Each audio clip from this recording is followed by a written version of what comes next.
What's up, y'all?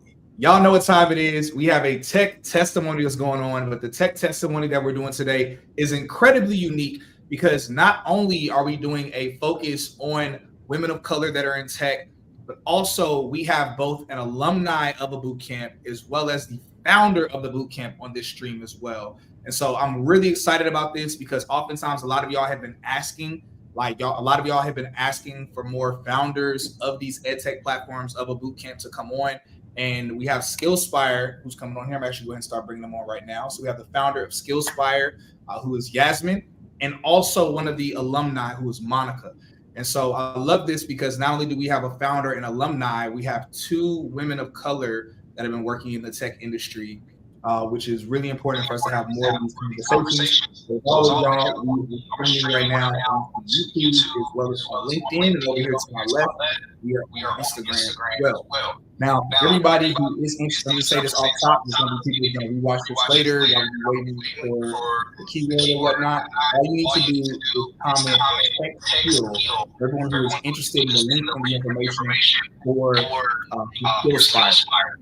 Those of y'all that are on LinkedIn and YouTube, you don't need to comment. You don't need to comment SkillSpire or comment here. All you need to do is click the drop down and you'll see the link that's there for their website so you can get access to it. Now, give everybody a quick heads up. For those of y'all that are in Atlanta or near Atlanta, upcoming Saturday, we have Techpreneur Saturday, which is a completely free tech event. It is happening this Saturday. You want to make sure that you come out to Saturday. Registration, first come, first serve only. All you need to do, those of you that are on LinkedIn and YouTube, click the drop down. You'll see the link to be able to click for Eventbrite, and you'll be able to register for the event until registration ends. And for those of y'all that are on Instagram, just comment tech event, and you'll get access to, again, completely free tech event, Techpreneur Saturday that's happening this week. But again, we are having a conversation today with both the founder of SkillSpire as well as an alumni of SkillSpire, two women of color talking about technology, talking about more diversity in the tech industry. So, Monica, I see I accepted your join request for some reason. All right, I might have to send this over to you manually, Monica, because I don't know why in the world it's not. Instagram's acting crazy. So Monica J Tech. So y'all make sure y'all have y'all's questions ready. Okay, cool. Let's see the request. All right, should work now.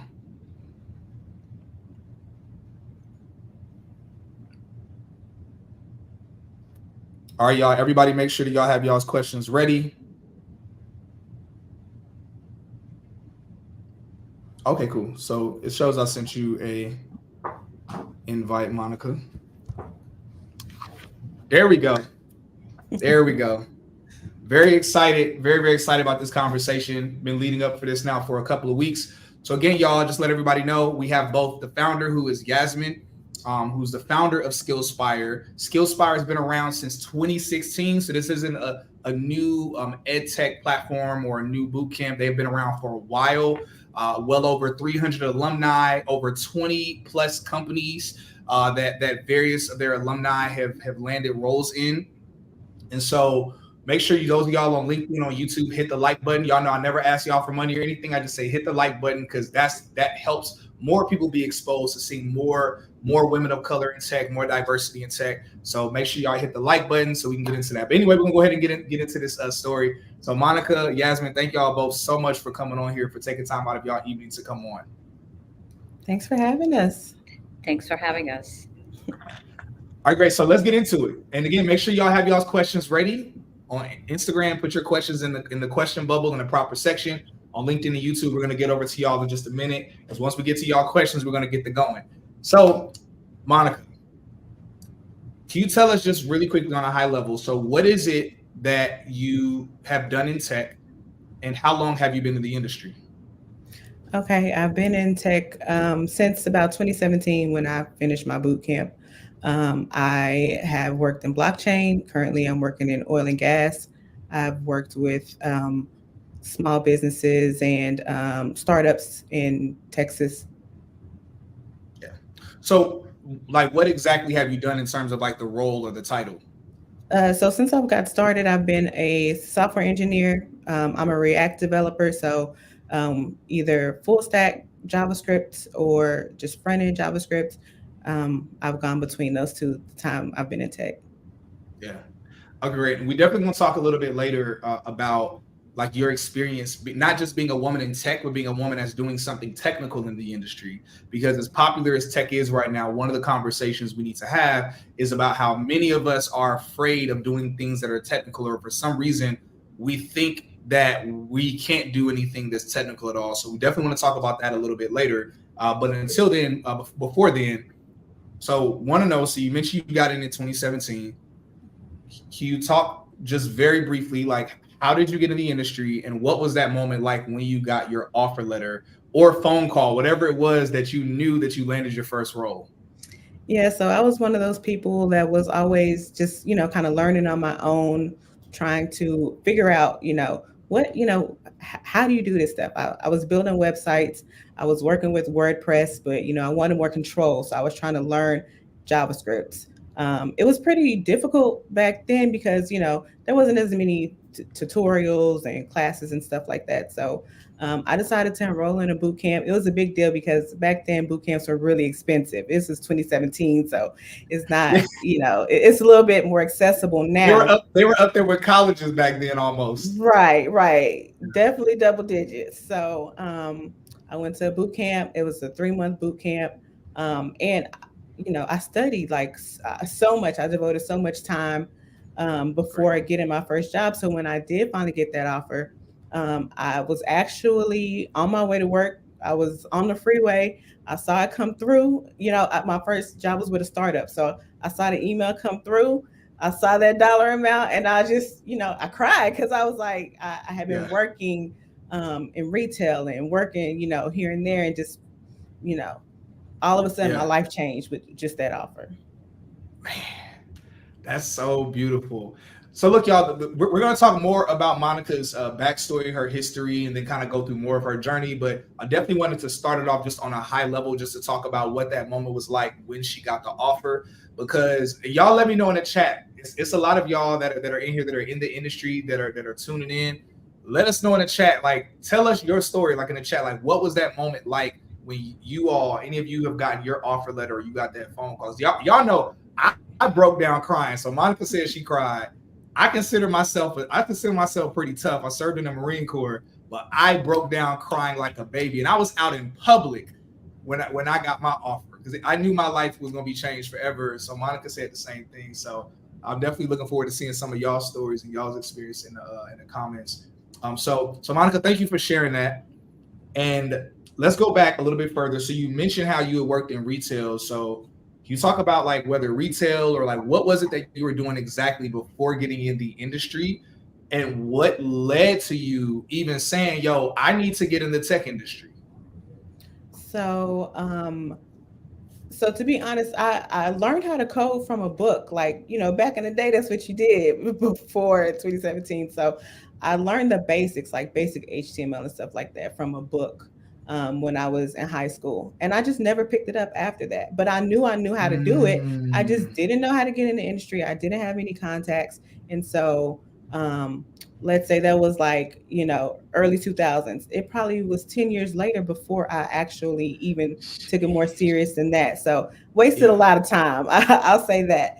I started trying to learn, be more serious about learning, but it's difficult when you don't have anybody to tell you what you should be learning and what you should be focusing on. What are your options? So that's when boot camp started getting a little traction. I was researching boot camps. I looked at boot camps all over the country. I'm from Texas, and we did have a lot to choose from in Texas. So I went to the interview for the boot camp. They're like, you got in. I was so excited, like, because I knew that was the first step to like really taking control of my life and doing something, because I was just working in retail, just survival mode.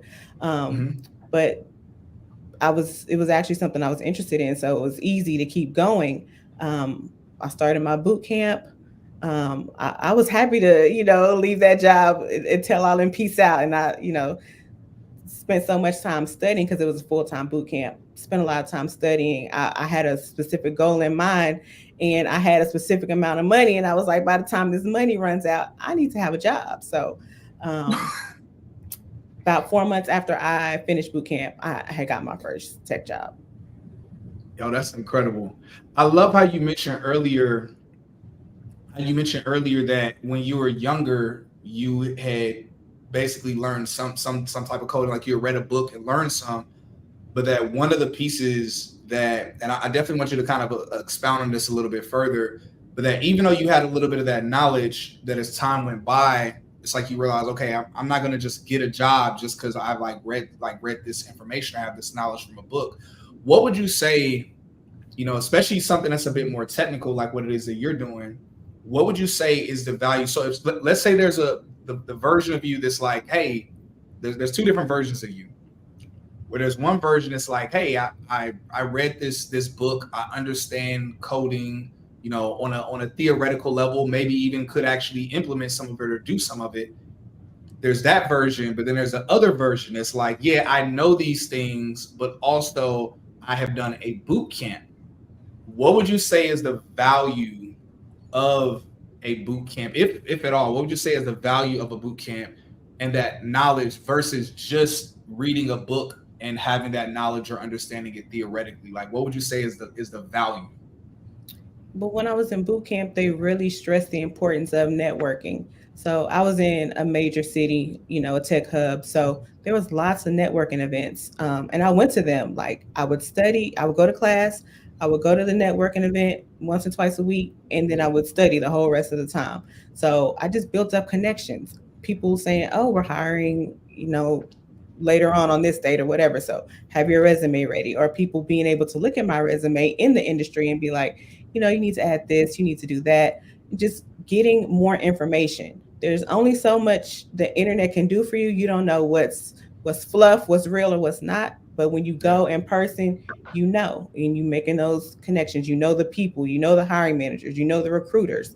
And it definitely made a difference because you're speaking the language when you're going to these things. You're talking the talk. You're hearing other people talk the talk. You know what to say. You know what not to say. So I would say networking is a big part of it. But also going to boot camp, having the structure. Like, you can read 1,000 books, you can do 1,000 courses, but are all those things the things that you need to be doing?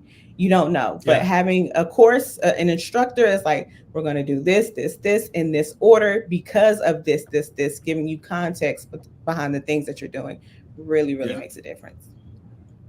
Yo, that's so funny. Let me know if any of y'all in the comments have ever experienced something like this. Because again, I know some of y'all are in the comments, y'all have been in the industry, but it's a lot of y'all that are in the comments right now or that are rewatching this later. And you're like, yo, I'm trying to figure out what tech even is. One of the things I run into a lot, people tend to come up to me, and maybe you experience the same thing, Monica, and I'm definitely sure you experience the same thing, Yasmin. A lot of people come up to me and they will say, hey, I got this certification, I got this certification, I got that certification, I got this certification. How come I'm having a tough time getting in the industry, or I'm not even getting interviews? And I will tell them, it's a lot of times I'm like, none of those certifications are relevant to each other. It's like you just got this. And I ask them, who told you to get these? They'll say, well, somebody told me this was a popular certification, so I got it. Somebody told me this was a popular one. And I'm like, you kind of said this earlier, Monica, or you kind of said it in a different way. Y'all, there are endless certifications that exist for almost everything. But like you mentioned, when we don't have like an actual pathway of the proper education or proper certifications that are important to the current market and important to the companies that we're applying to and interviewing at, then it's literally a waste of time. And so, okay, I'm seeing a couple comments. Somebody said they seen, yep. Okay, cool. So anyway, so fast forward. So you mentioned how you work at several different companies within the industry. And I know now you're not just working in the industry, but now you're also an instructor as well. And we're going to talk about that in a minute. Can you talk just a little bit about what your experience has been like in the industry versus other jobs you had? because a lot of people there's a lot of people. Most people are interested in getting in the tech industry because they just want the money, they want the bag. Which y'all know I'm big on that. I want people to be successful. I want people to be able to eat good, take care of their families, all of that. But there's a other part that most people don't know about, which is the culture, the general culture of the tech industry. And so can you speak a little bit about, like certain experiences you've had, whether we're talking certain perks and benefits of companies, whether I know some companies, and I don't know if this is your case, but I have some friends at their companies, they have 4-day work weeks where everyone's off on Friday, or the company pays for them to have a spa day once a month, or a mental health day, whatever that might be, or just things as simple as like office equipment. Can you explain to people that are new here, like what are some of the cultural benefits and perks of being in the tech industry versus most other industries? Oh, this is one of my favorite things to talk about because it's so different. And I didn't expect it when it happened because I came from retail. If you've ever worked in retail, you know how it is. You're working holidays, you're working weekends, you're working nights. Um, if you had a warehouse job, I've had those. You're working outdoors, you're working in the cold, in the heat, you're sweating, you're dirty. It's just, it does not compare to, if you're in person, you're going down, you're sitting at a desk, you have nice equipment, you have snacks in the break room, free sodas or whatever it is, just little things like that. But also just the work-life balance. Nobody expects you. And in fact, they don't. In the companies I've worked, they don't want you being a workaholic. That's not when you do your best work. You have time to, I don't have any kids, but I remember this one. I was working at a company before, not a tech company, before I went to boot camp or anything. And my husband's a truck driver. He was not home all the time because, he was over the road and he was passing through at this particular time. I told my boss, I was like, I'm going to go have lunch with my husband. So I need a little extra time and I'll be back because he's just coming through. And she told me no. She basically told me I couldn't do that. So this is before you were in tech. Before I was in tech, right? Before I was in tech, this is what happened. She told me no. And that would never happen in tech. I'm about to close on a house. I told them, hey, I have to go to the inspection for my house. And they were congratulating me. Everybody was happy for me. It was no, make sure your work is done, nothing like that. So those are the type of things like it just makes such a difference in your family life. Your family appreciates the job, not just you, because you can go if you need to go run an errand, go to the doctor, go whatever. It's not a big deal at all. And, I'm hybrid by choice. Because I do like, I like to talk to people. Yeah. I'm not an introvert like a lot of tech people. So I like to go, to lunch with my coworkers. So I go to work 2 days a week. The rest of the time I'm working in my office. They gave me a stipend for equipment that they didn't provide. So, I got monitors and stuff like that, but they give you like a desk stipend or if you need a chair, whatever, stuff like that. It's so nice to have those types of perks. And that's just the beginning. I'm working in corporate now, so it's a little bit more structured. But when I was working with startups, we would go on, like a company trip to Atlanta, or we would have, when everybody was remote, we would have lunch and learns, and DoorDash your lunch and turn in the receipt, and they pay for your lunch. It's little things like that you don't even think are possible because you're working at a place where they're serving you pizza. Before you get it tech, they're serving you pizza as your congratulations or your incentive, and then you get to a place that really shows that they value you because they do those. They go the mile to do those things. That's funny. I've seen a lot of those memes recently. Y'all let me know in the comments. So 2 things. I have 2 questions for y'all. One, when she mentioned that story about how before she was in the tech industry, when she was going to meet up with her husband, she was trying to meet up with her husband, where her boss was like, yeah, no, you can't go and meet up with him. Let me know in the comments, any of y'all really bad experiences where you felt like your boss was just not caring about you and was just treating you like you're just a worker, and that's like you're a worker bee. But also, I've been seeing a meme circulate around where people are kind of cracking jokes about how at some like companies, and it's usually non-tech companies, where they reward their team with pizza parties. They just give you pizza like we in high school or something like that. And so when you mentioned that, I was like, it made me think about that, and I was like, that's like really funny. But But yeah, so I love that so much that you mentioned that, and I mean, congratulations. Like, when did you close on your house? It's a sidebar, but I'm just curious. I didn't close on my house. I just had my inspection. So Okay, you just had your inspection. closing Okay. is at the end of the month. Y'all send me Okay, cool. a candle, a housewarming present. Yo, I love that. I love that. So yes, okay. Some people in the comments, somebody saying proud of you, Monica. Love a self-taught leader. It's difficult. And what y'all talking about over here on Instagram? So are y'all, just to level set everybody, because I see I see a bunch of comments and things like that over here on LinkedIn and YouTube. I also see some comments on Instagram. Again, y'all, make sure for everyone that has questions, we're going to be getting into y'all's questions pretty shortly. Again, for those that are just now tuning in, we have Yasmin, who is the founder of SkillSpire, and we also have Monica on here as well, where she did a boot camp to get in the tech industry, and she is one of the instructors at SkillSpire. And so Monica just spoke about her story, her breaking into the tech industry, doing a tech boot camp, how she had some knowledge before, but the tech boot camp helped refine that knowledge and give her more knowledge and the skill sets to get in the industry.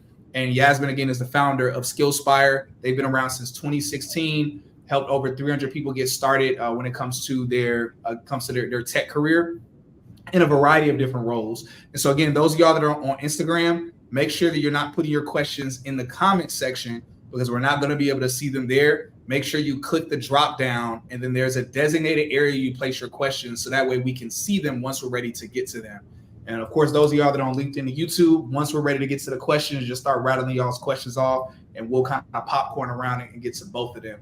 For everybody who is interested in SkillSpire and learning more about the program, and again, they have data analytics, data science, cybersecurity, software engineering, cloud. They have like all the things that are in crazy high demand, especially if you're talking about cloud, data science, things like that. So definitely check them out. For everybody on LinkedIn and YouTube that's interested, all you do is just click the drop down underneath the video and you'll see the link. Just click on the link to be able to check it out. And for those of y'all that are on Instagram, y'all already doing it in the comments. Just comment tech skill, and I have automation set up that'll send you an automated DM about SkillSpire. And so we're going to get to y'all's questions in a minute, but first I actually want to shift over to Yasmin really quickly. Then we're going to come back to you, Monica. So Yasmin, so we got to hear a lot about Monica's story, her doing a boot camp to get into the tech industry. So SkillSpire has been around now since 2016. Can you share, one, what was your heart and inspiration like behind SkillSpire? And then two, after that, and I can remind you this if you forget, but two, after that, if you could share just some of your favorite stories of your alumni, maybe one or two stories of people that have done SkillSpire. Thank you, Cyrus. Really nice hearing your story, Monica. And very proud very happy as well that you are our instructor and part of our team. My story, Cyrus, is actually, I would say slightly different, but with a slight twist. So I came to this country over 33 years ago, and I landed here and didn't know. I immediately enrolled into college and did my bachelor's and did my master's. And it was a great time, actually. This is the peak of 2000. There were plenty of jobs. And I was able to find a job pretty easily, I should say, at that time. And I had to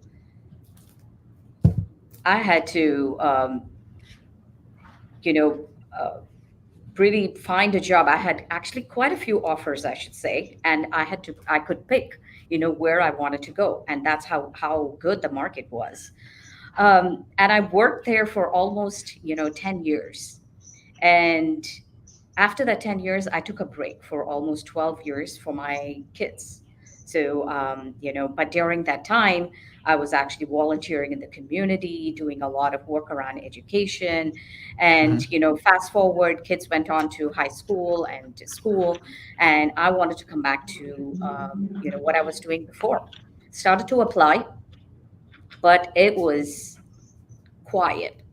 No jobs, even for a person who studied here and had a good degree, I should say. I mean, I thought I did. Um, so many rejections. It was extremely Mhm. overwhelming, very intimidating. So that got me thinking that, hey, if it is hard for me, who actually had some experience in tech, and when I Yeah. left the job, I was actually a software engineer. And how hard would it be for people who are actually moving into this country or transitioning from a different place, Yeah. or coming from, say, finance and looking to get into tech, or healthcare and looking to come into tech? How hard would it be for them? And that was my main reason to start SkillSpire. So I Mhm. went on to, because I've volunteered a lot, I was actually working with a very diverse group of people. And so I started SkillSpire back in 2016, and started to reach out to my community here in Washington State, saying that, hey, if you are interested in tech and willing to put in the time and the effort and the commitment that's needed, and if you're hungry, then definitely, take this opportunity to learn with us. And that's how the journey started.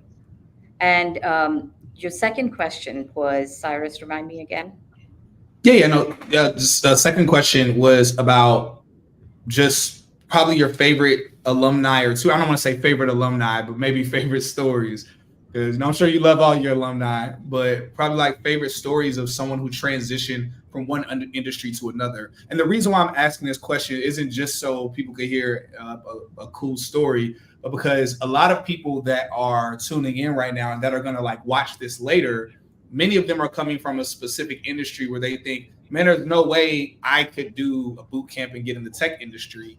And I'm constantly showing people, whether someone goes from a truck driver to tech or being a teacher to tech or real estate to tech. I've literally interviewed someone where they went from flipping burgers to tech. And so many times I realize, when we talk about representation, sometimes representation also looks like someone wanting to hear a story that sounds similar to theirs or from one industry to another. So if you could share just one or two stories of alumni of SkillSpire that went from one, of course, non-tech industry over to another one. Yeah, absolutely. I have several like that. I think the first one that comes to my mind is, he was an Uber driver. I think he's been driving Uber for almost 7 to 8 years. I met him first, and we started talking, and I just, basically gave him my card, and I said, if you're interested, we can talk. So of course, I didn't hear back from him for over a year, and then, Wow. and then he came back and he said, I want to know what courses you offer.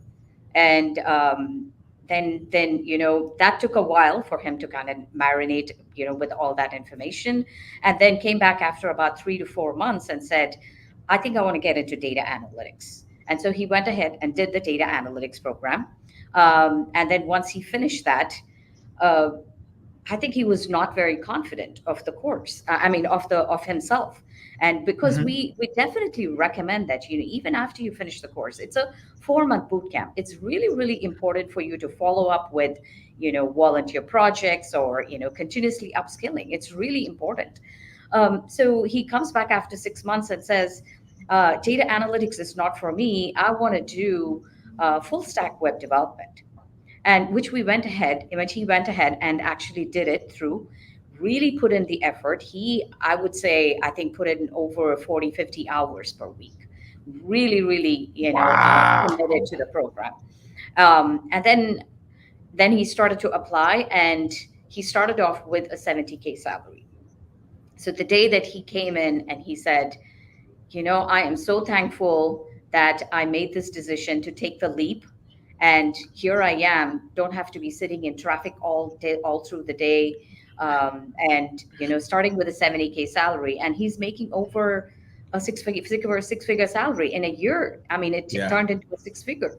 I mean, that's the, jump that you see. Yeah. Another one I remember was, he was working for Seattle Children's Hospital, Okay. and he wanted to become a data analyst. He came to our program, went through it. He was very dedicated, and about 4 months later, he sent me a message saying that, hey, I'm working as a data analyst at United Healthcare. So these are the changes.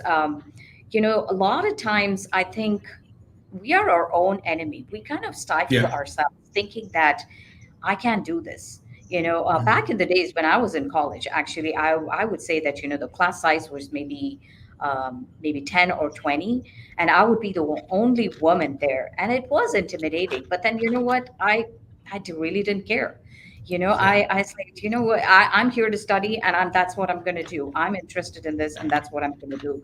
And, just focus through. And this was a long time ago. Now there are a lot of women in tech. There's just so much representation. um, so if you are considering, I would say don't hesitate and waste time, because the process of getting into a program and then finding that job does take a little bit of time if you are very, very Mhm. green and very new. But if you come with the skills that you've already studied, then it's much easier. And I cannot stress what Monica said. Networking is huge. Yeah. A lot of times now we're behind the social media, thinking that, hey, I can send my resumes off and find a job easily. But then the value to in-person networking and talking to people, and the trust that you build with people is really key. Yeah. That's so important. That networking piece is so important. And just that actually is a perfect moment for me to remind everybody when we talk about networking, that's part of the reason why because obviously we talk to, like right now, we're having this conversation with Yasmin and Monica with SkillSpire.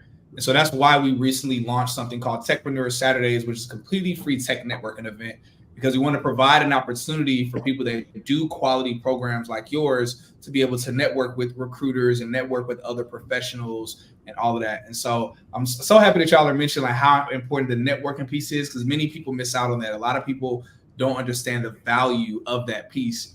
So I love that so much, especially the story where you mentioned the guy went from Uber driving to get into the industry. Because I literally went from being a Lyft driver to getting in the industry. So that's like literally right in line with my story and my experience.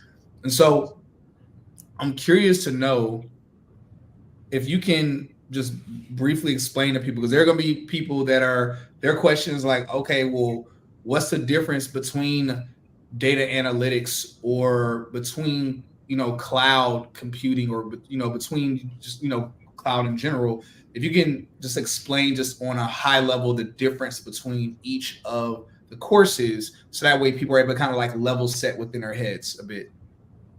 Yeah, so data analytics is basically, in a very layman terms, is looking at past decisions, looking at data, and then using that data to make sense of, what is happening.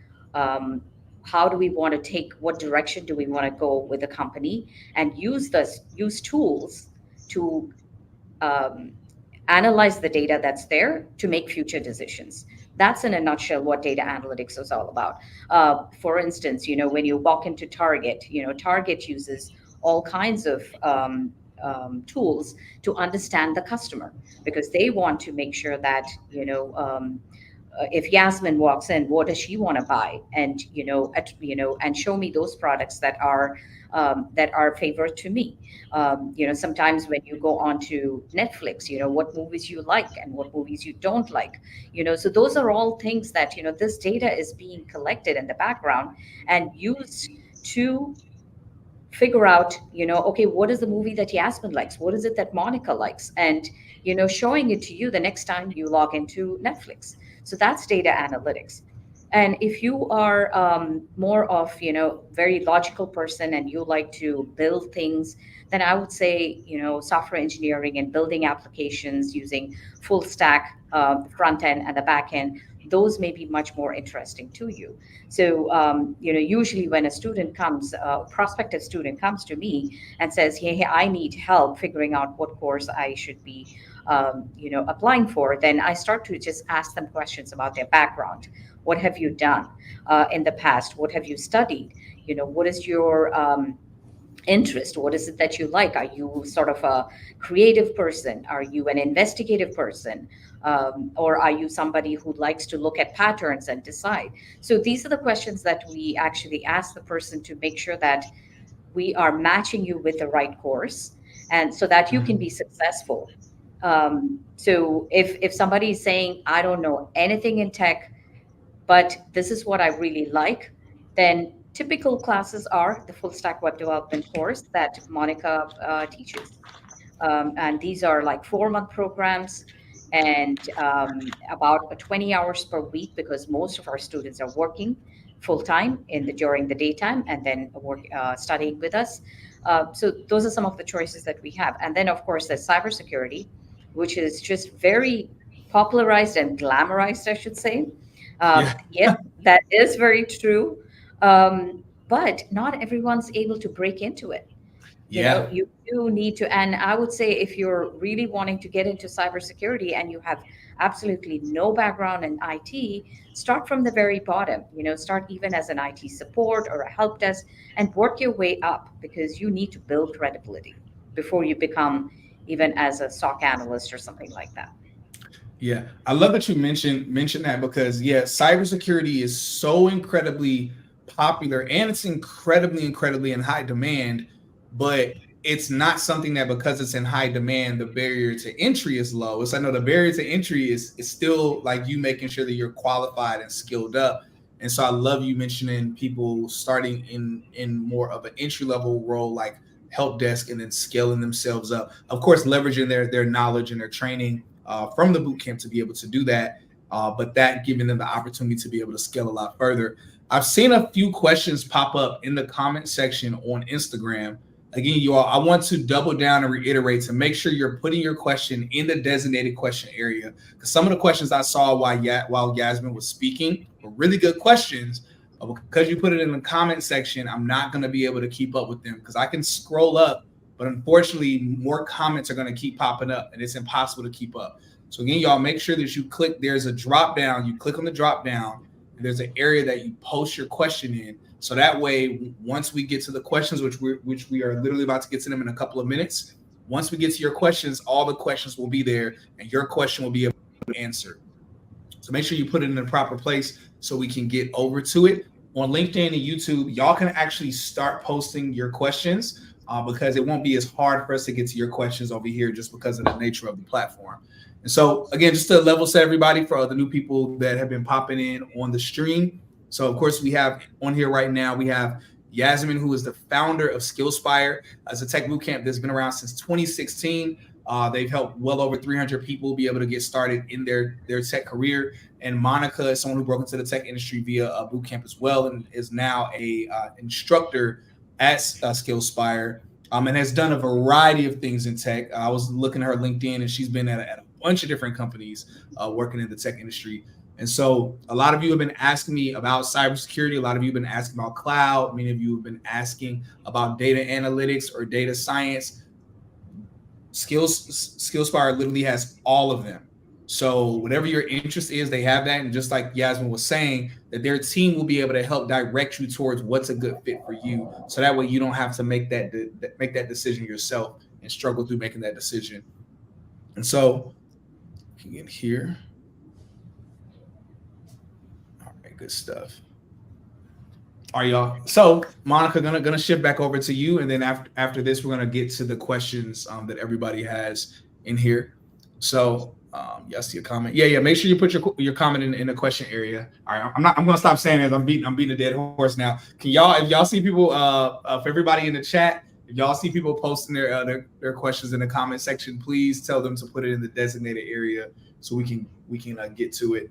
So Monica, you've been in the industry now for a while, and you've been at a variety of different companies. You spoke earlier about all the different perks that you've experienced of being in the industry, how you work hybrid because you choose to, not because you have to, but like you actually enjoy going into work a couple of days. I'm the exact same way, but unfortunately, every company that I've been at has been entirely remote in tech. And you, random, but I think it was you, Yasmin, where you mentioned earlier about like traffic or getting stuck in traffic or something. I actually had a meeting earlier around 4:00, and y'all, this is gonna sound crazy to a lot of y'all in the chat. I sometimes forget about traffic because I've been working remote now for the past 2.5 years. And so I forget about traffic until I have to go somewhere during rush hour. And I'm like, why are there so many cars out here on the road right now? And I'm like, oh yeah, traffic. And so anyway, that's like a whole random thing. So Monica, you've been an instructor at SkillSpire for a while now.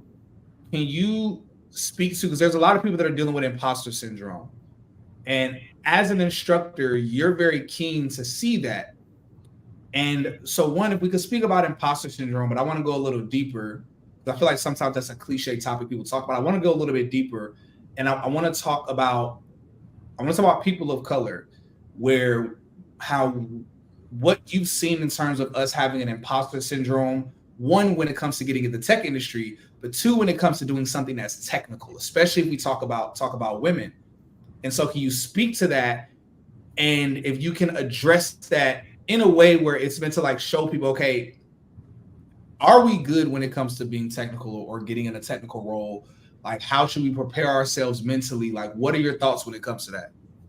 You know what? I hate when people ask me this question because I never had imposter syndrome because I spent so much time studying, and my mom was technical, so I just learned a lot from her. I believe she had imposter syndrome because she never got in tech, and that is such a tragedy because she taught me a lot of things. And she didn't necessarily teach me how to do what I do now, but she taught me how to learn, and that's one of the biggest things. You don't have to know everything, and you won't have imposter syndrome if you know where to go find the information. Like I get different, I get stories every day. I get user stories. I get tickets every day, and I don't always go in knowing how to solve it, but that does not affect me at all. It doesn't hinder me because I know how to find out. A lot of us, I think a lot of the reason why, people of color may have issue with imposter syndrome is because we don't see a lot of us on TV, just represented in the industry, period. But there's things that we do that are similar to all the other people that are there. Like, I had a recruiter ask me one time, did you take stuff apart when you were a little kid? Like, did you take the alarm clock apart? Like, no, I didn't do that. I would have got in trouble. But what did I do instead? I did Sudokus, I did crossword puzzles. I was watching Wheel of Fortune, I was doing, different things that involve logic. And that's one of the main things. I don't necessarily have to take something apart, but I can read a book about it because the library is free and it's not going to get me in trouble. Those are the type of things. So when it comes to imposter syndrome, just knowing that you know where to look for the information, you know how to find things out. You don't have to go into every situation knowing the answer at the beginning. Yo, that's so funny that you mentioned that piece about them asking you if you took things apart. And let me know in the chat if y'all heard these types of stories too, because I have heard like recurring stories of people saying, oh, engineers or someone who becomes a software engineer as a kid, they broke something down and put it back together. So that's funny that now that's become such a thing that people just ask you that question or they expect that. But I really love how you spoke to how, and there are other ways to be able to tell that we already have the traits and the qualities for those things. And it doesn't have to be a one-way type of thing. Like even that question of, did you break apart the clock and put it back together? That question in and of itself is showing how narrow-minded people can be in general when it comes to signs that you are suitable for the tech industry or signs that you're suitable to do something technical in tech. And it's like, no, it doesn't have to be this specific thing. Maybe it can be, and I'm going to be real with you. I'm going to open up to everybody. I've never shared this before. People have asked me oftentimes, like, well, Cyrus, how did you know that you were going to be a good fit when it comes to the tech industry? Like, how did you know? Like, what signs did you see? And it goes back to what Monica said, where she mentioned the studying piece. The reason why I knew was because, like, with my faith, my personal faith as a Christian, I knew that I was really good at studying the Bible and studying theology. And even learning about other faiths and religions. I knew that I was very good at learning about those things. And I was very good at expressing those things and different various beliefs to different people. So I was like, you know what? I know that if I know how to study and I know how to communicate what I've studied, I was like, the tech industry can't be that much different. Like, it has to be something that if I'm studying properly, especially if I have guidance, and that's why I did a boot camp. I didn't try to go out and learn it myself. I was like, no, I'm going to need some level of guidance. But I know that if I'm studying and I have an instructor, a teacher, someone that I'm able to ask questions to, get insights to, then I know that I'm going to know what it is that I'm doing. And so interestingly enough, we're opposite, Monica, where I definitely dealt with imposter syndrome, but my imposter syndrome drove me to study harder, to really prove that, okay, that I know my stuff and go above and beyond. So I share that because, those of y'all, some of y'all that are here, that you're more like Monica, where you're like, yo, I'm like that. If I study hard enough, I'm not going to have imposter syndrome. Or maybe you're more like me, where your imposter syndrome is going to drive you to study more. Either way, both of those work out perfectly, in my opinion. Yeah, I wanted to add something about that, Cyrus. I have a 17, 18-year-old daughter, and we were just driving today, and I was dropping her off at the internship that she's doing with one of the senators. And she says that, I'm just 18-year-old. I'm just a senior in school. Have you ever felt the thing about fake it till you make it? That's the question that she asked me. And she said, absolutely, every day. I mean, it's not that about faking, but then we're all learning, work in progress. We're learning. And it's always going to be that way. When I started the business, it was absolutely very, very new to me. I've never run a business before, which means that I had to put in the effort to learn things and how to structure the financials. There's just so many things involved in running a business. I come from a tech background, so that's what I was telling her, that so even when you get into tech or whatever industry that you're getting into, you do have to have that real commitment that yes, I'm going to make this work, and really commit to it and work towards it. Man, there's so many directions we can go off of with you sharing that. I think what has been, I guess, like the biggest driving force, because we had talked offline, Yasmin, where you were mentioning just your desire with more people of diversity seeing the opportunities of being in the tech industry, or seeing themselves in the tech industry, or getting in the tech industry. What would, and after this, we're going to shift over to the questions that we have from everyone. What would be, just generally speaking, your word of advice for, because you mentioned earlier how when you got in the tech industry, there were almost no women, especially women of color, in the industry. So now, from your vantage point, because it's interesting, you said earlier, now there are a lot of women that are in the industry. And I love that you said that earlier, because people that are new to the industry are saying, oh, there aren't a lot of women in the industry, which we definitely need more women in the industry. But percentage wise, I think the percentage is somewhere, and I could be off. I know ethnicity wise that 4% of people in tech are Black women, 2% of people in tech are Latino women, and I forget the percentage of other ethnicities and groups. But I'm sure back when you were in, it was probably like a 0.03% or something like that. So even when you got in, if anyone had an excuse to be discouraged or feel as if that they didn't fit in the industry, I think it would have been someone like you, because not only were you, not only are you a woman of color, but you also were, you weren't like born in this country. So you had every excuse to not be able to get in the industry and thrive in the industry. So what would you say to, because there are still plenty of women, plenty of men that are still hesitant or still have these thoughts. What would you say to them as someone where you had every disadvantage, and everybody that's here, including myself, have 1,000 times more advantages than even what you had? What was something that you would share to us? That is a really good question. And I talk to people every single day, right? I mean, speak to people from the Latino community, African American community, and I'm not sure if I shared before that over 90% are people of color in our program. And out of that, over 40% are African American. And I think Monica can vouch to that. So, and these people, when I talk to them, I see that they're hungry, they want to learn, and it goes back to, when I started the company. The main reason is I looked around my backyard community and found that there were so many people who are very, very capable, very smart.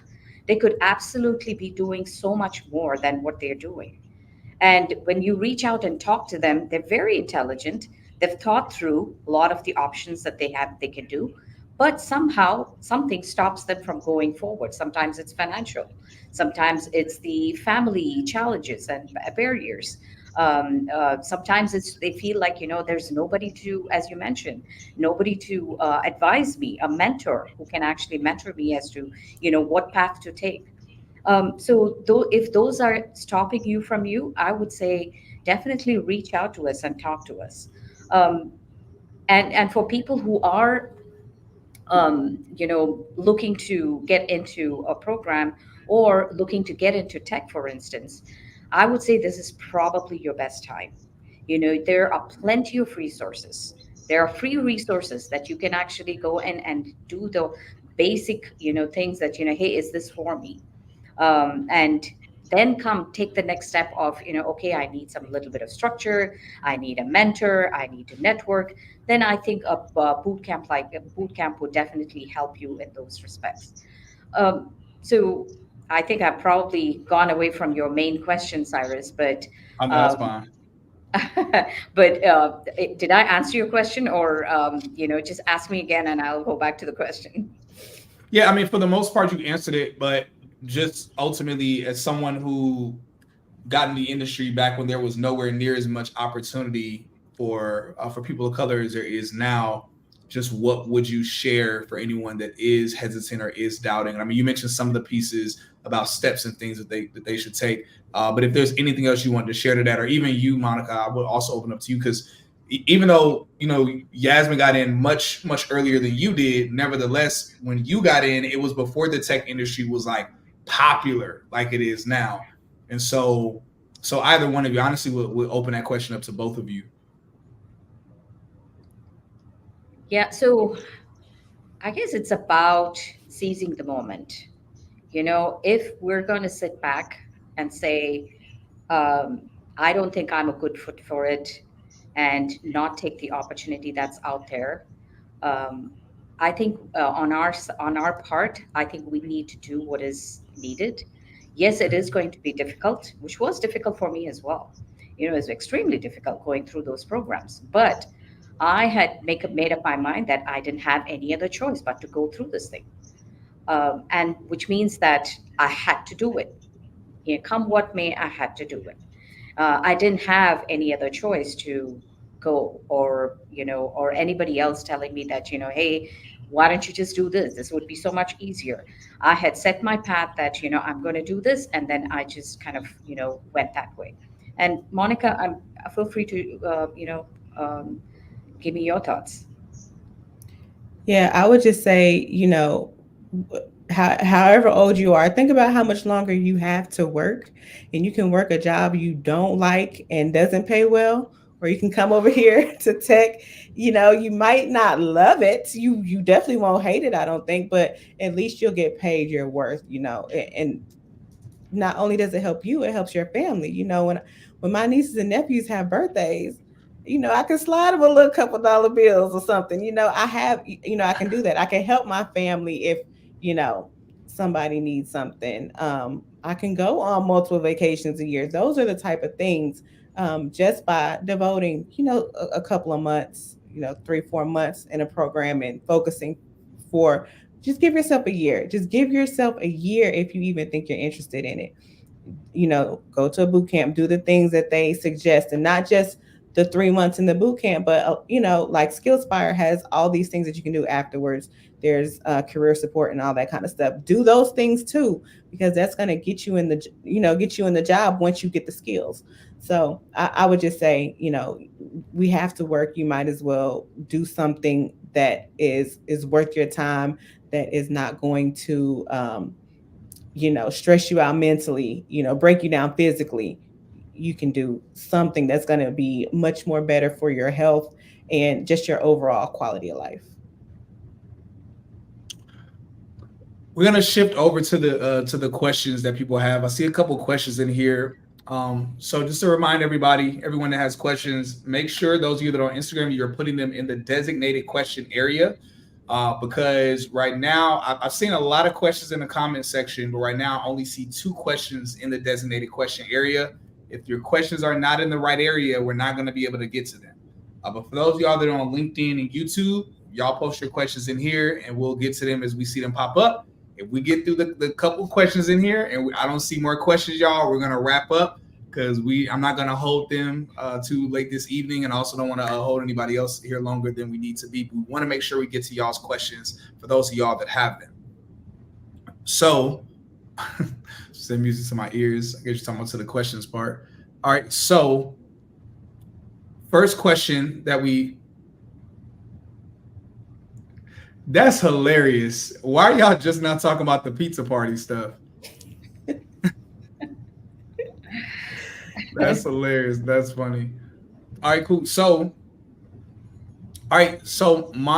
Monte AG, I'm gonna address this question, but please put your question in the proper question section, not the comment section. You click a drop down, and there's a place that you post your question at, so that way we can see it, especially if it's a private question, but sometimes it's hard to keep up the questions in the chat. So I'm gonna get to the other questions first that were asked in the question box. And one of the questions that was asked was, someone was asking, and this might be more so directed to you, Yasmin. Someone's asking about choosing a role based on personality. You touched on this a little bit earlier. You were talking about, data analytics. But if you could probably speak to, I guess like different personality types and different roles, or does the personality type not even truly matter fully when it comes to a role in tech? And so, because I have my own beliefs when it comes to that, but I definitely want to relay that question over to you. Yeah, so I think personally, say for instance, you're an introvert and you don't really want to be, you know, mixing with people or having going to the pizza party that you're talking about, but you want to get the work done. It's absolutely possible now, right? I mean, you can be really great technically. You can get into, say, a software engineering position.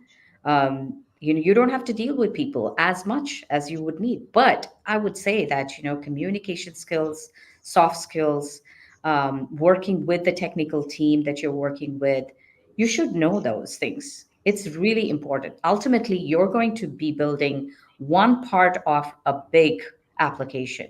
So, which means that it is very important that you are going to be, working and collaborating with other folks in a team.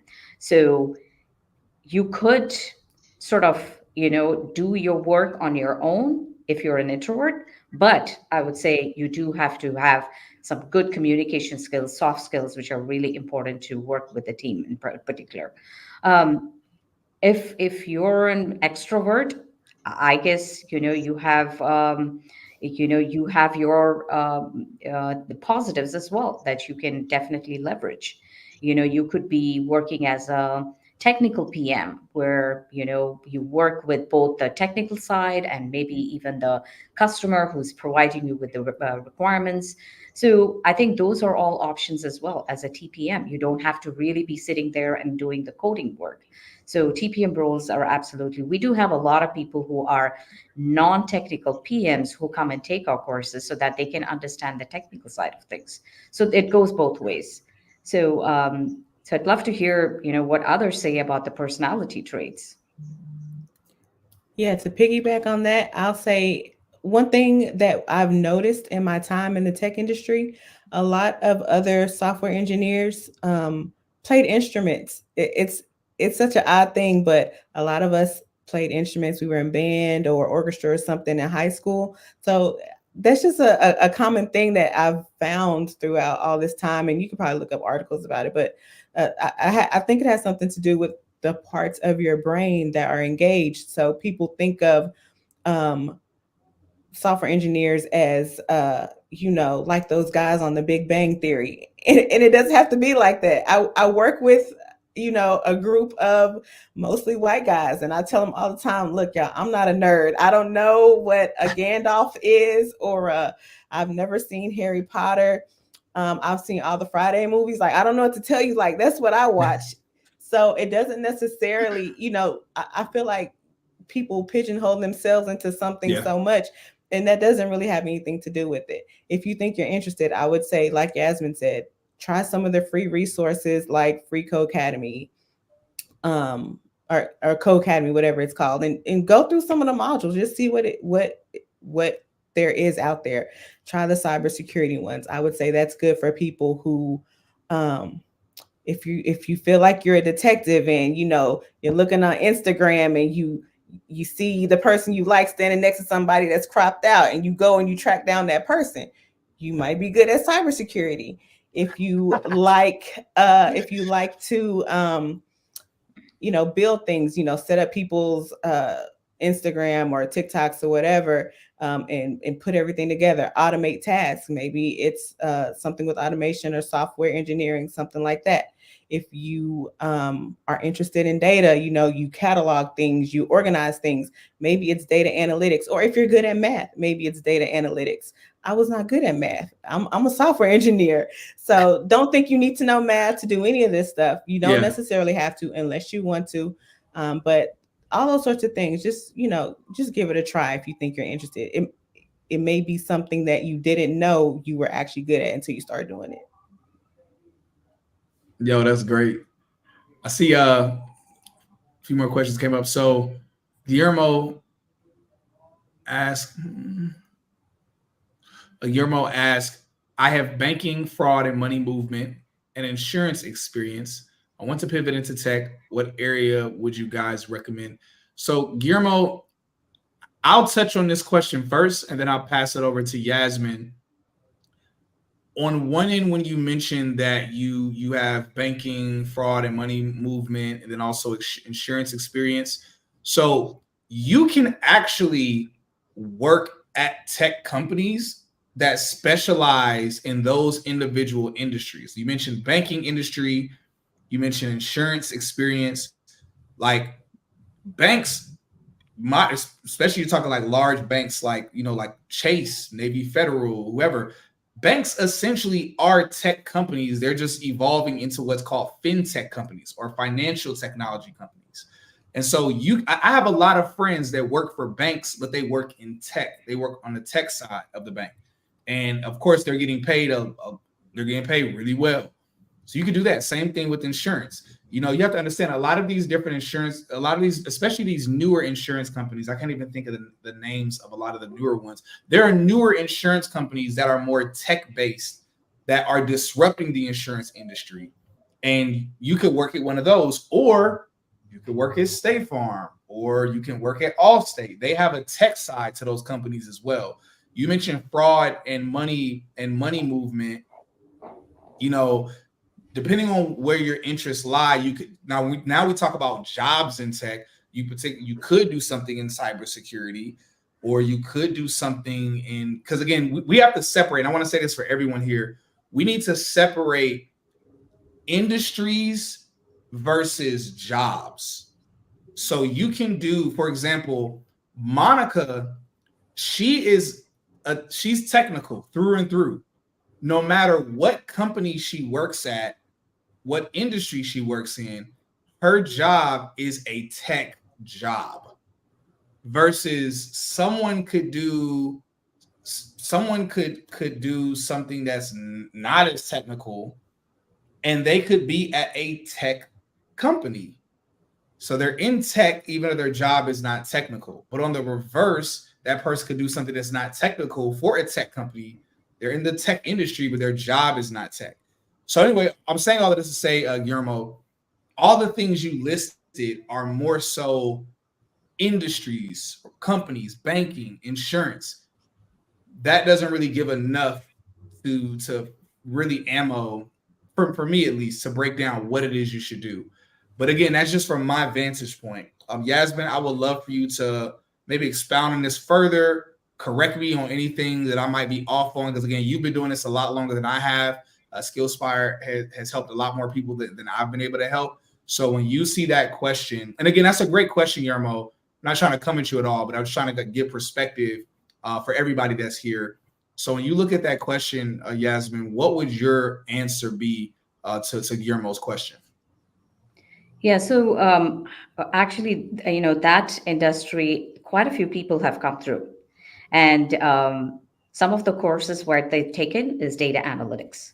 So if you think of data analytics and data science, it's actually made up of a Venn diagram of three things: math, computer science, and domain expertise. So now Guillermo here has the domain expertise of the insurance and banking and fraud. So the the parts that are missing is the statistics, which is the math, and then the computer science, which we teach you. So I would say, if Guillermo were to ask me, I would say a data analyst, a junior data analyst role in the banking industry itself, like Chase Bank or State Farm. Once you get the tools and the data analyst analytic tools that in your skill set, then you could easily apply at these industries. That's great. Great. So I've seen a few. Maybe I'm tripping, y'all. I see y'all keep posting questions in the comments on Instagram. I don't see any questions in the designated question area. At this point, I have to think maybe Instagram is glitching, because usually it's questions in the question box. Y'all keep posting. They say they can't find the question box. You know what? Maybe Instagram updated the platform and removed it for some reason. Maybe that's what happened. I'm going to make that assumption. And if that is the case, then my bad for yelling at y'all so much and telling y'all to put it in the question section. If that's the case. If that's not the case, then y'all tripping. No. I think that's the case, because, I don't see any questions there. And I've never not seen questions, especially because y'all keep posting questions. So I'm going to break my rule and look at the comments. So got a question in the comment section. Someone asked, would you say there's an age limit, considering I'm 47 years old and I want to do a career change into cybersecurity?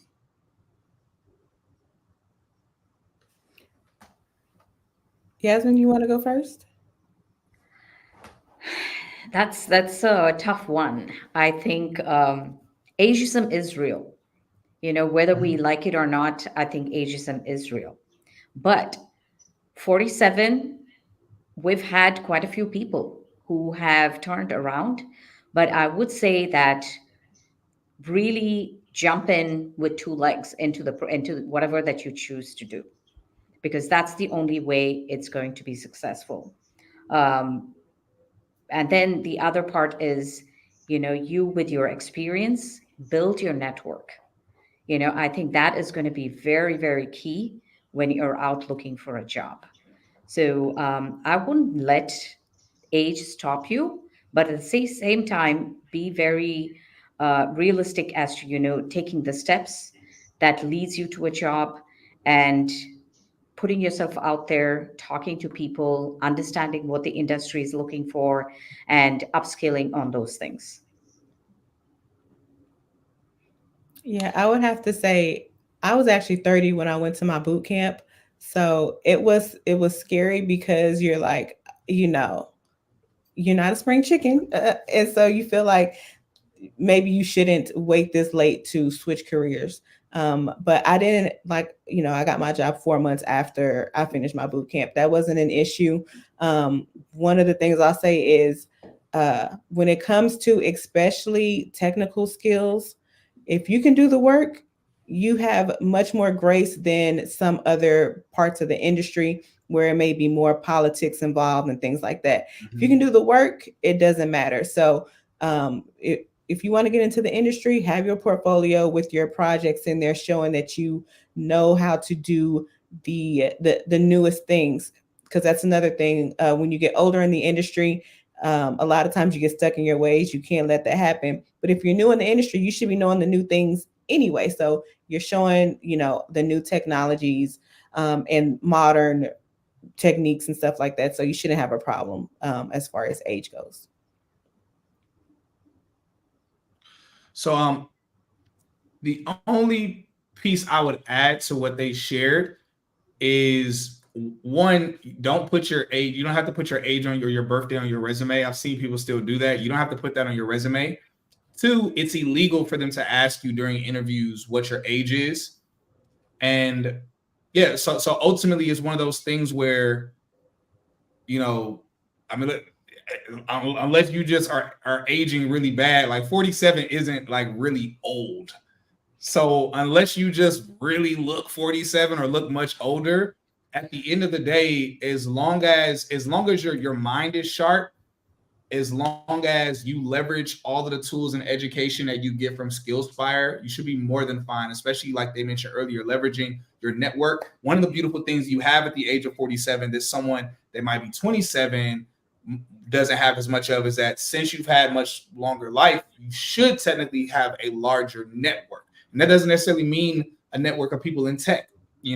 You could have friends that are working at a company where maybe they're not working on the tech side of that company, but because they're at that company, they can still connect you with a recruiter or a hiring manager at that company easier than you could, so you could land an interview.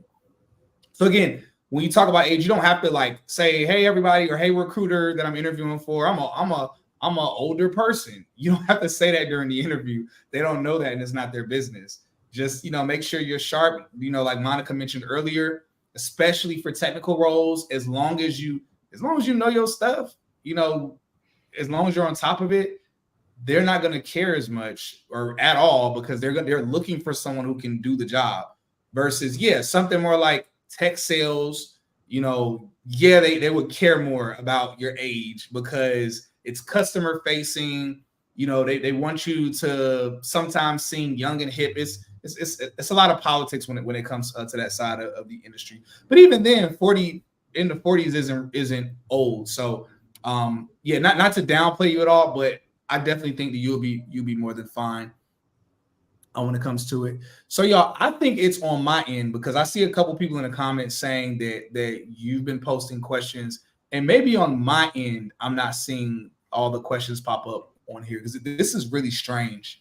I don't know what's going on, but either way, we're gonna rock. We're gonna get to a few more of these questions just to level set everybody. Again, y'all, for those that we're not able to get to all of your questions, make sure that you do relay those questions over to the advisors at SkillSpire, so that way they can be able to answer your questions and things for you before you go ahead and sign up. So that way, if you're a person where you're like, "Hey, I have a couple more questions before I go ahead and make that decision," you can definitely talk to them and they'll be able to advise you, even when it comes down to direction in terms of what it is you want to do. Again, for those of y'all on LinkedIn and YouTube, all you need to do is click on the drop down underneath this video where you'll see the description and the breakdown. Just click on that link for SkillSpire and go ahead and set up a call with their advisors. For those of y'all on Instagram, just comment tech skill and you'll get an automated DM that'll have that breakdown there for you as well. For everybody that's looking to network at a tech networking event, Tech is the New Black, we have our Techpreneur Saturday tech event that's happening this upcoming Saturday in Atlanta, Georgia. It is completely free. You better take advantage of it because it is registration. It's first come, first serve.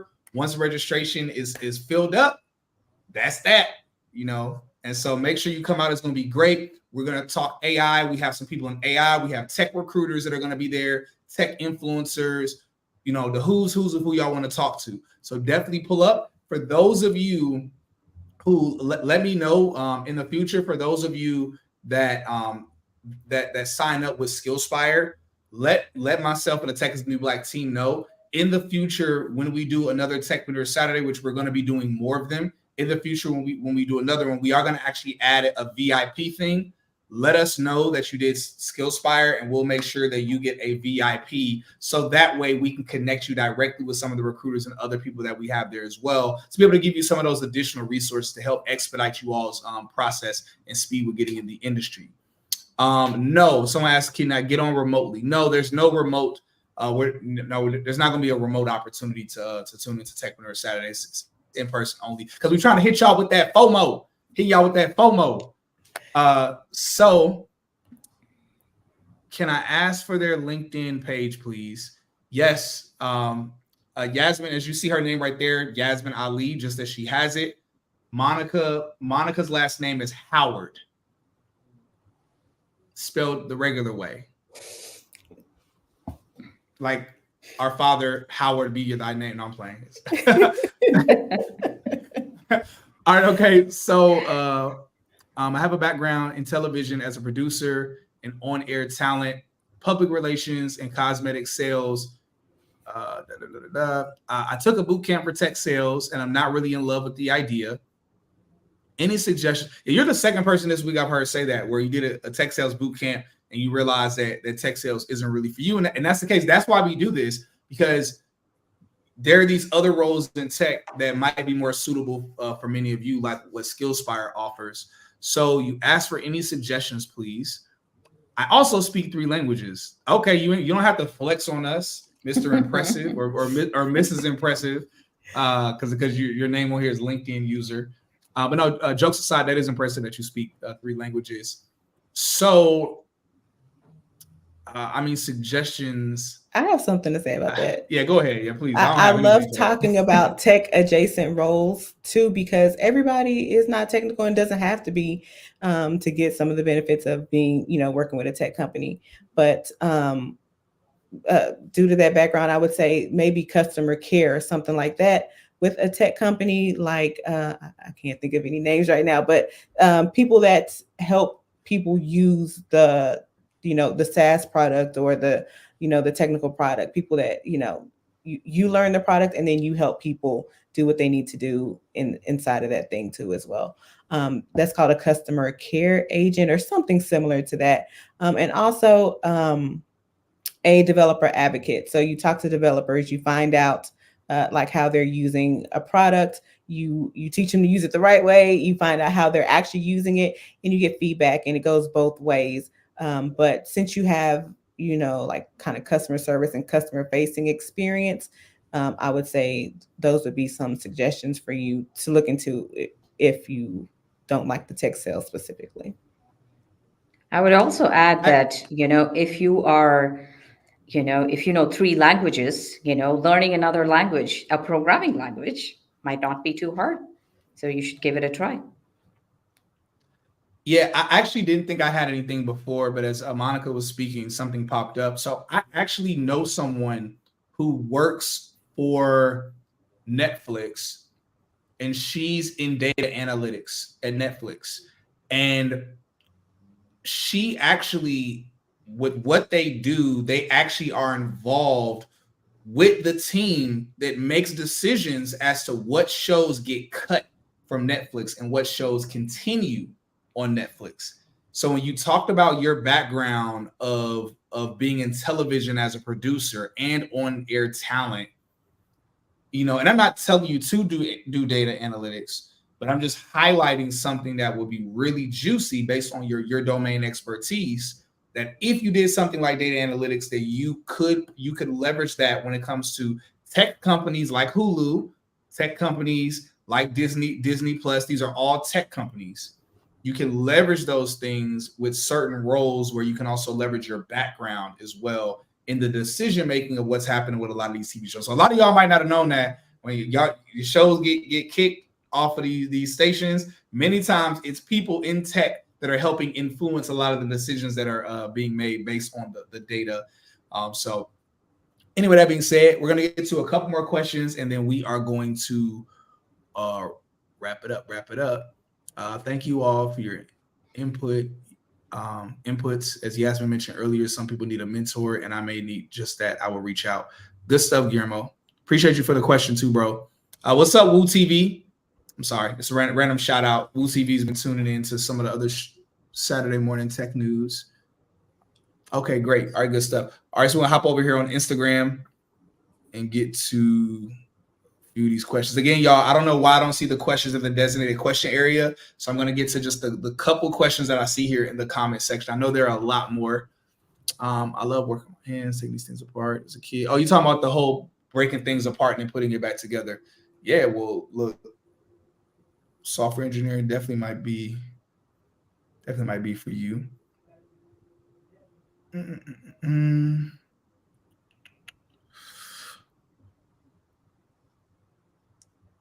Okay, cool.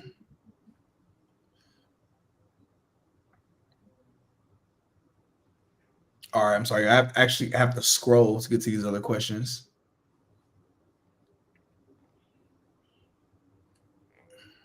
Okay, cool.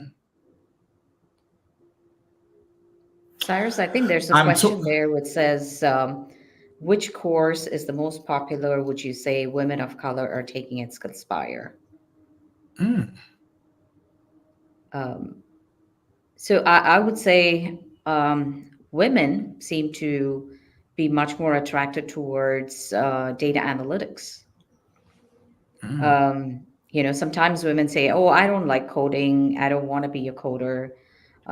Tech is more about looking at patterns, deciding data. I work with data. I touch data. Or even I come from the healthcare industry where I touch data. So those are some of the things that we see with our data analytics students.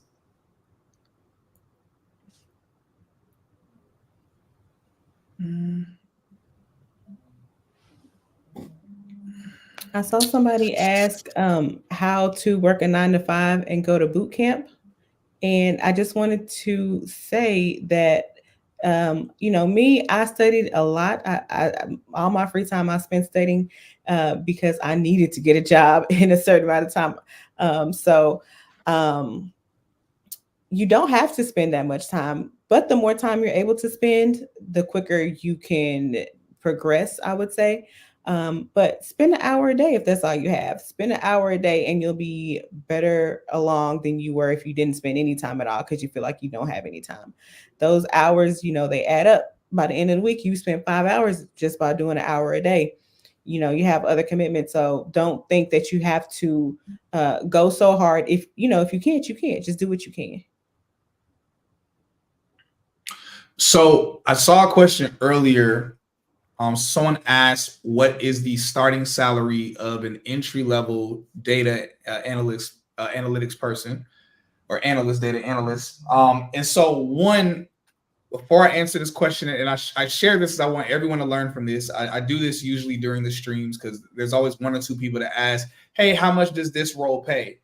I want to encourage you that certain questions like this, where you could just Google the answer really quickly, I want to encourage you to sometimes stop and say, is this a question that I could get the answer to using resources I currently have in 5 seconds?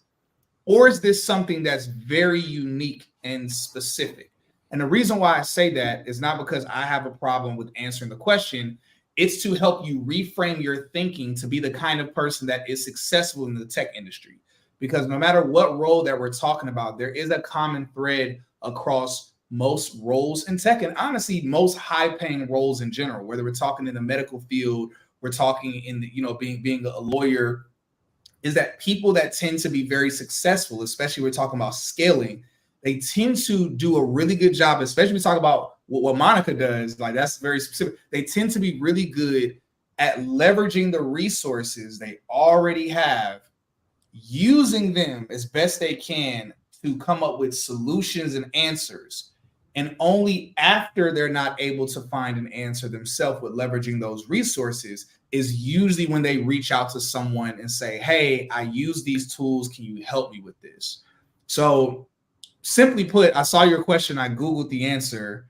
And so likewise, I want you to, and again, that's not to beat anybody down, but it's just to help you all reframe your thinking. So even when you're doing SkillSpire or you're doing whatever it is you're doing to get in tech or to scale in tech, you're thinking, okay, yes, people are here to help me, but I need to make sure I'm becoming the kind of person that's truly becoming a self-starter or a leader, and I'm leveraging the tools and resources that are being given to me.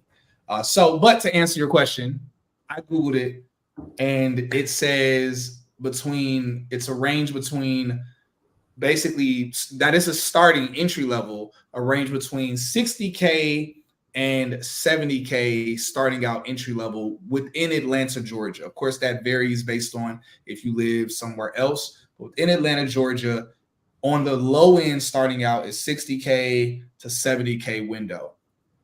Just to answer that question. All right, you all. So we're going to go ahead and wrap it up. This has been a really good tech testimony stream, being able to hear from the testimony of both Yasmin, who is the founder of SkillSpire, as well as Monica, and hear about both their stories from two completely different angles and vantage points, their experience, as well as the time points that they got in the tech industry. For those of y'all that missed out on the stream, yes, you'll be able to rewatch it. For those of you that are here now and you're interested in learning more, you have more questions, your question didn't get answered, make sure that you comment tech skill, or you DM me tech skill if you're not able to comment it. If you join in too late, you message me tech skill, and my automations will send it over to you a complete breakdown and information about SkillSpire. For those of you on LinkedIn and YouTube, don't comment anything because I don't have any automations over there, not yet. You're going to click the drop down and you'll see the information in the description as well as the link. Aside from that, for everybody that is in or near Atlanta, we have Techpreneur Saturday, which is a tech event that's coming up this weekend. It is entirely free. And so you want to make sure you pull up and come out. We're talking, we have an AI specialist that is the keynote speaker at Techpreneur Saturday. Actually, a young woman who is an AI specialist, but also is a model as well. And she talks about wearable technology and devices and how she's created wearable technology and devices leveraging AI for women and for men when it comes to undergarments. So we're talking AI, clothing, all of that stuff is really futuristic stuff. But of course, we're gonna have tech recruiters that are there, different tech influencers, leaders. It's gonna be really incredible. Make sure those of y'all on Instagram, you comment tech event. Somebody said just register. Excited to see you there.